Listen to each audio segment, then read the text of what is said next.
Sa tahimik na bayan ng Liliw, Laguna,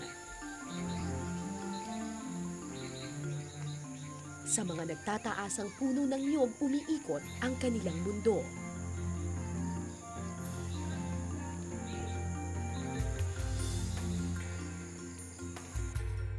Ang tikas at lakas ng kamusmusan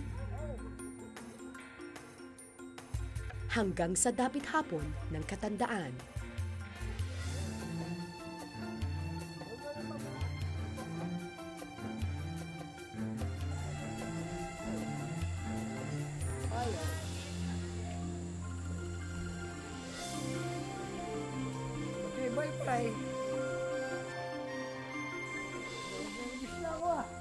Sa edad na 76, kaya pa ni Lolo Fredo na umakyat ng niyog. 11 taong gulang lamang si Lolo Fredo nang magsimula siyang mangarit. Mula noon hanggang ngayon, dito na umikot ang kanyang mundo.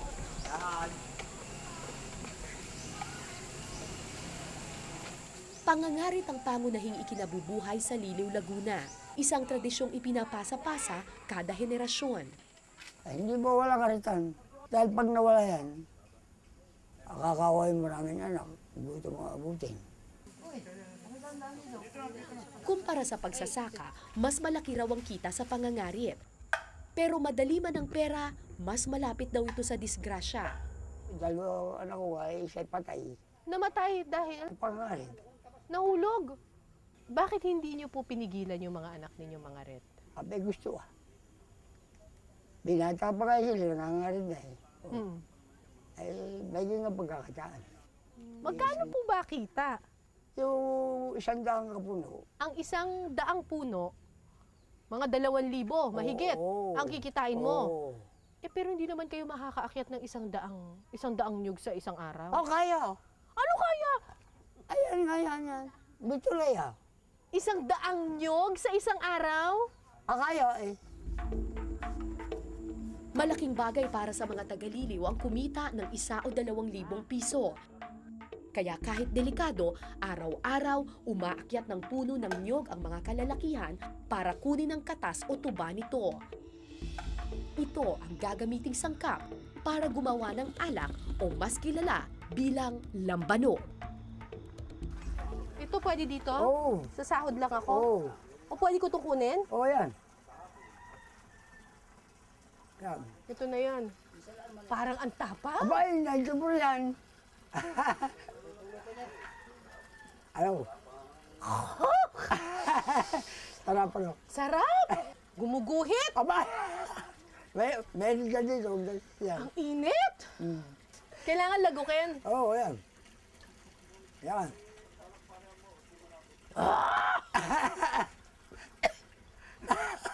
Matindi May to. nila.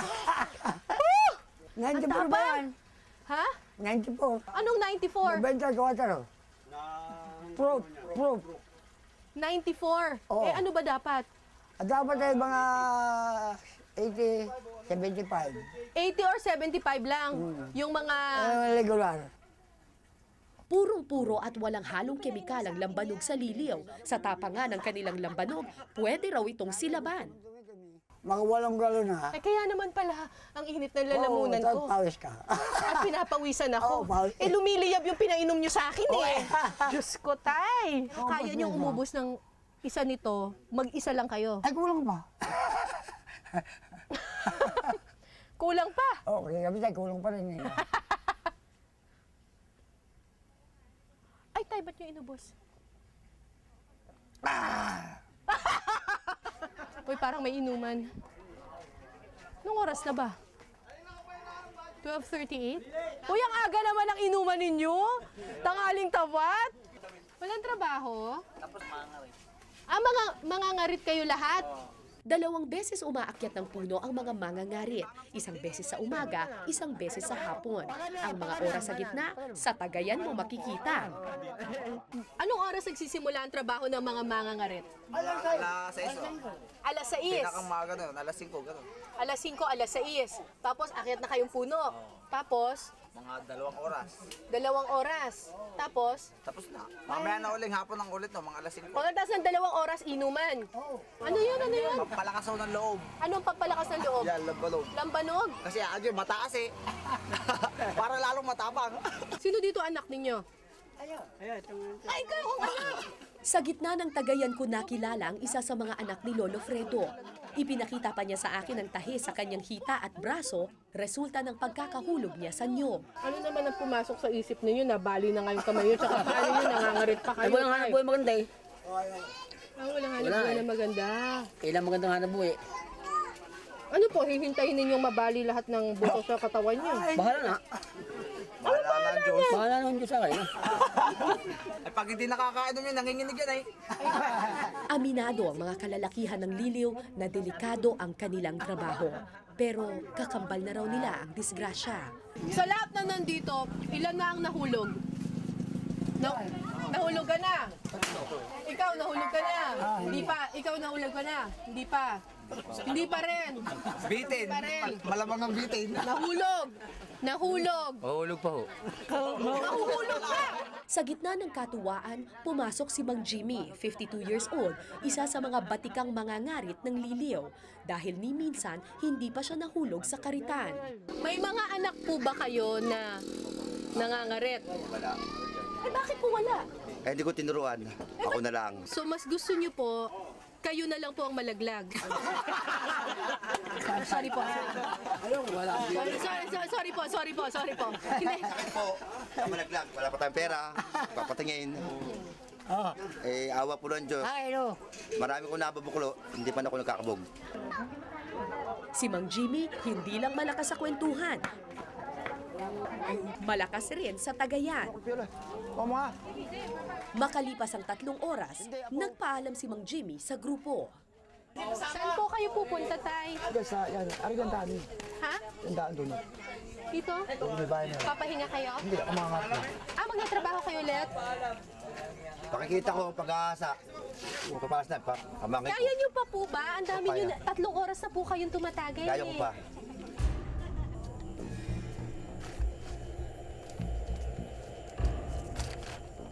Marami-rami na rin ang nainom ni Mang Jimmy noon.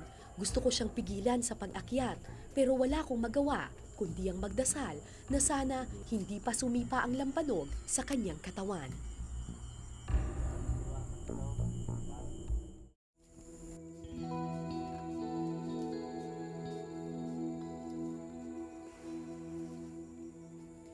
Isang daang puno ng nyog kada araw ang dapat akyatin at tawirin ni Mang Jimmy para matapos ang kanyang trabaho.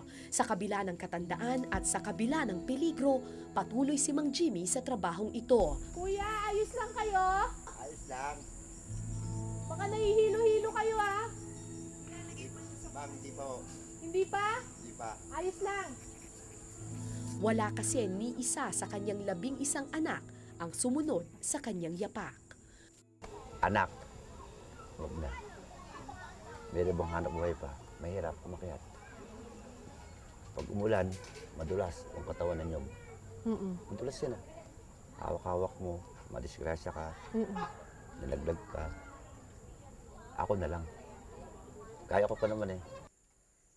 Bagamat kultura na sa Liliw ang paglalambanog, si Mang Jimmy piniling tapusin sa kanya ang peligrosong tradisyon. Delikado ang buhay niyan. Paa namin sa orthopedic, isa sa cemeteryo. Makalipas ang 1 oras, nakababa rin si Mang Jimmy at ako nakahinga na rin ng matiwasay. Pagkatapos ng trabaho, diretso inom na naman ang mga kalalakihan. Pahaba ng buhay! Nalaman kong birthday pala ni Lolo Fredo ng araw na iyon. Ba't kayo umiiyak? Natutuwa, birthday niya. Sagot namin ng chibchibog, sagot nyo lambanog. Okay.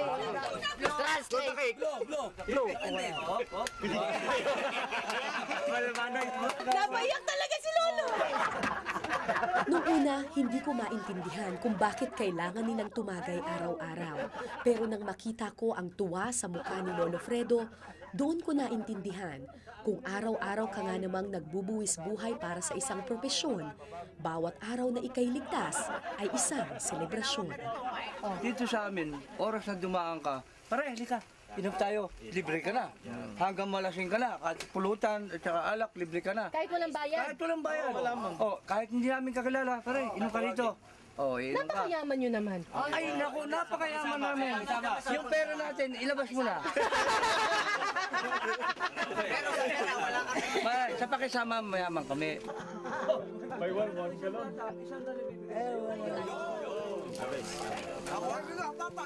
Inabot na kami ng dilim sa Tagayan. Sa kabilang kubo naman, nakitagay na rin ang mga kababaihan. Uy, huwag na, dagdag.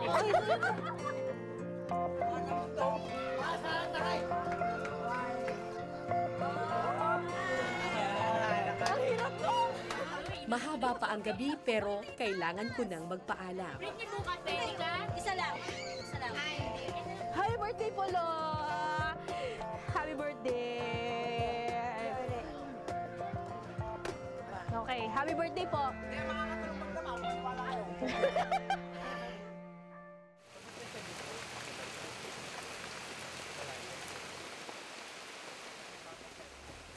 Kinabukasan, ginising kami ng patak ng ulan. Hinanap ko ang mga mangangarit at sa taas ng puno ng niyog ko na sila natagpuan.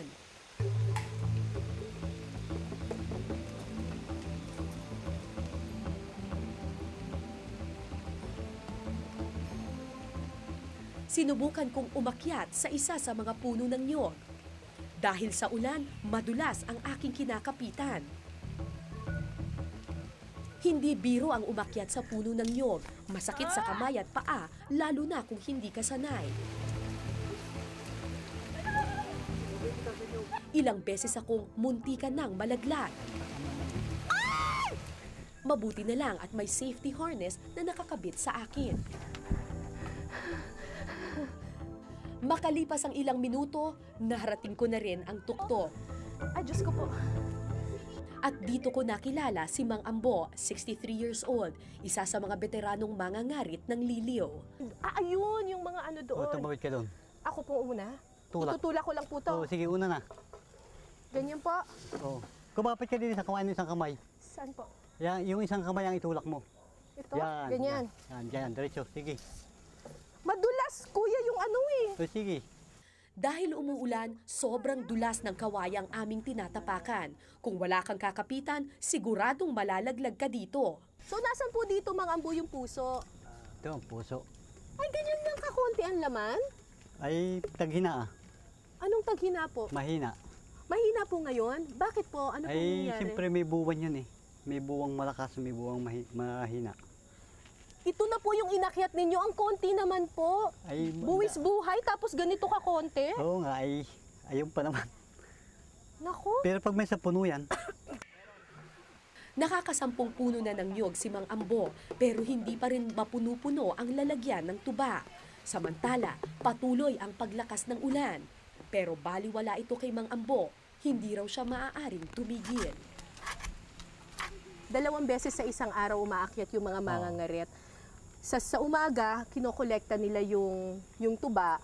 Tapos pagdating mamayang hapon, aakyat ulit sila para pupungusan nila ulit yung puso para tumulula naman siya. The next day, makakakuha na naman sila ng bagong tuba. Manipis na alambre lamang ang nagbibigkis sa mga kawayang tulay na aming tinutungtungan. Ilang beses nang may nadulas at naaksidente sa mga kawayang ito, kasama na si Mang Ambo.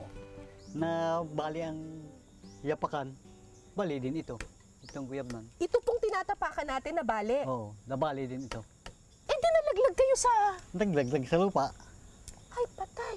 O, buti hindi kayo na... Hindi, awa ng Diyos, hindi naman nabalian. Eh, bakit po umakyat pa rin po kayo pagkatapos? Ay wala nga tayong hanap buhay na maganda. Ayos lang yan? Ayos lang yun. Pag talagang hanggang doon nagpatak na nga hindi na matay. Ay ngayon pang matanda ka na. Kung mamamatay isig, pwede na. At maedad na. Bahala ng Panginoon. Bahala ng Panginoon.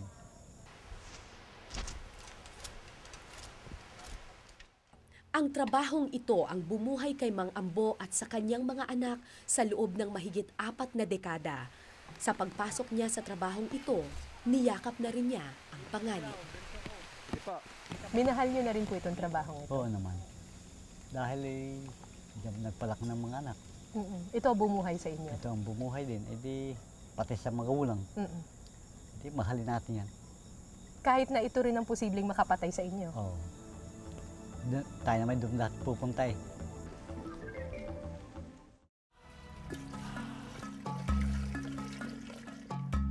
Pagkatapos ng 3 oras na pangangarit, 4 na container lang ng tuba ang nakuha ni Mang Ambo.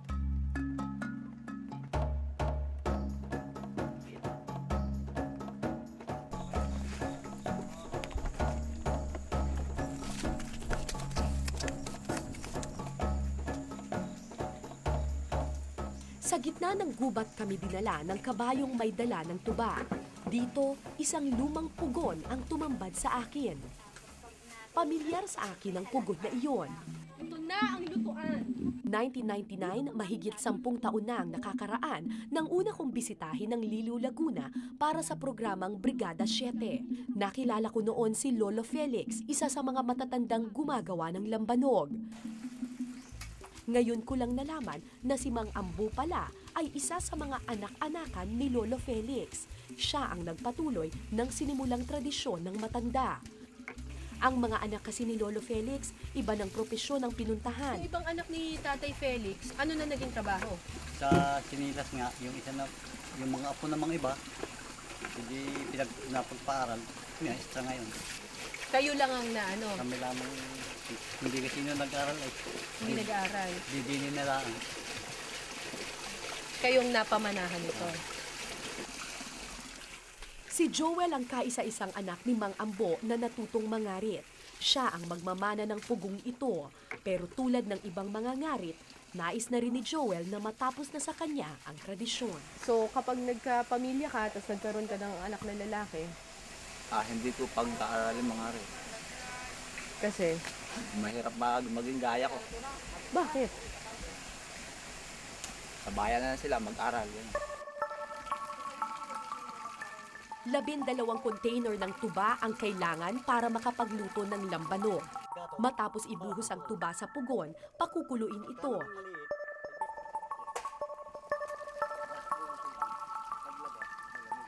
Inaabot ng mahigit 7 oras ang buong proseso. Kaya habang naghihintay na mapuno ang tapayan, Tay, kayo rin ang barbero dito? Oo, nakakautay din. Sideline niyo po ito, Tay? Oo. Ganun kami dito ah. Ano po, Tay? habang ang ibang kalalakihan naman, Yun ang sideline. Ngayon, habang wala silang ginagawa, hinihintay lang nilang tumulo yung lambanog, maghanap daw sila ng pampulutan kasi syempre may iinumin sila mamaya. Kuya, anong pulutan mamaya? Ay, Diyos ko. Yung lulumbo. Bubuyong. Yung anak ng Jollibee to eh. Yung anak daw ng Jollibee. hindi ko lubusang maintindihan ang sinasabi ni Joel. Kaya nagulat na lang ako nang makita ko ang kanilang pinupuntirya. Ayun! Kita ko na!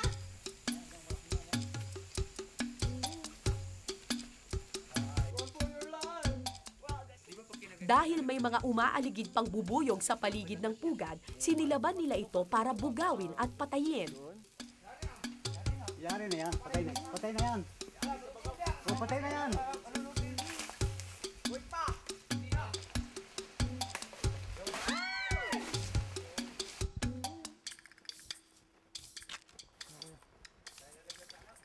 Sa loob ng pugad, may mga animoy puting uod na makikita. Mga anak ng bubuyog na hindi pa nagkakapakpak. Ito nanay. Oo. Dito, kunin yung mga board.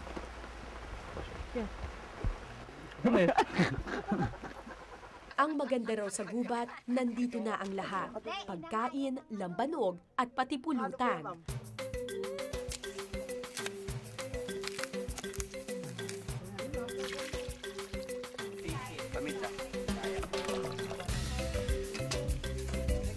Makalipas ang ilang minuto, luto na ang pulutan.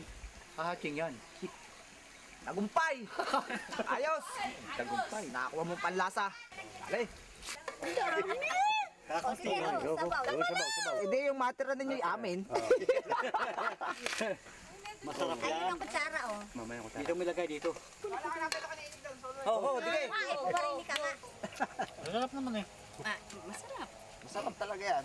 Kailangan lang hindi ko talaga iisipin. Oo. Okay, Joe, patulak si Joe. Para yun. Simpleng pagkain, simpleng buhay, sapat na raw ito para makalimutan nila ang peligro ng trabaho. Anong pinakamasarap na parte ng buhay ng isang mangangarit? Di, nangarap kami. Pagkatapos, yan, happy-happy kami ganito. Sama-sama. Sama-sama.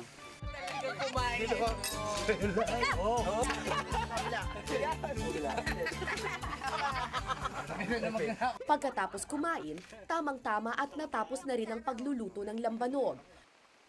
12 container ng tuba ang inilagay sa pugon at nakagawa ito ng 14 na galon ng lambanog.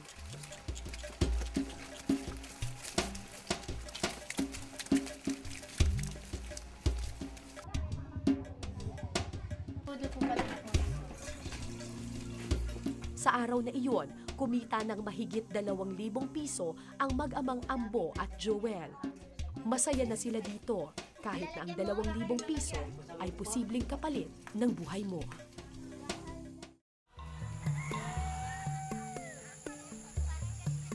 Nakakabighani ang mga nagtataasang niyog ng Liliw, Laguna. Bawat isa sa mga punong ito, saksi sa talambuhay ng isang pamilya. Ang araw-araw nilang pakikipaglaro sa peligro at ang oras-oras nilang tagayan para sa mga simpleng biyaya ng kapalaran.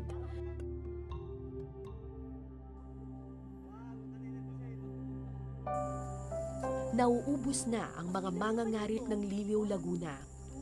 Halos wala ng kabataang gustong sumunod sa yapak ng kanilang ninuno. Malaki nga akong kita. Ang problema nga naman, yung malaki ang kita nyo ay alangan ng buhay nyo. Maghanap tayo ng ibang hanap buhay. Yan ang pinakamagaling. Kaysa sa mas importante buhay. Ang buhay ng taong mal. Sa isang banda, natuwa ako sa aking narinig na ngayon may kalayaan ng pumili ng propesyon ang mga taga rito. Hindi na madadagdagan pa ang mga taong nagbubuwis buhay para sa kakaunting barya. Pero sana hindi mawala ang mga simpleng himala na bunga ng niyog at lambanog. Ang diwa ng pakikisama, pagsasakripisyo para sa pamilya, at pagpapasalamat sa mga simpleng biyaya. Kailangan buo, isang ganon. Ako po si Cara David at ito po ang Eyewitness.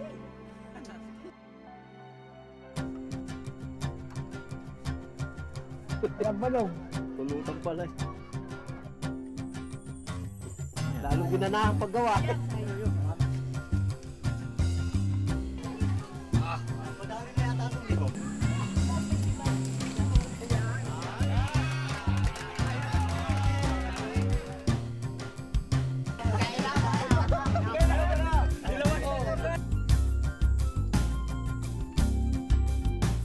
Mamaya ang ganda niya sa lumbangge. Ang ganda siya kailan sa lumbangga. Nabangga sa nyog. Sa lumbangga. Maraming salamat sa pagtutok ninyo sa Eyewitness, mga kapuso. Anong masasabi ninyo sa dokumentaryong ito? I-comment nyo na yan. Tapos mag-subscribe na rin kayo sa GMA Public Affairs YouTube channel.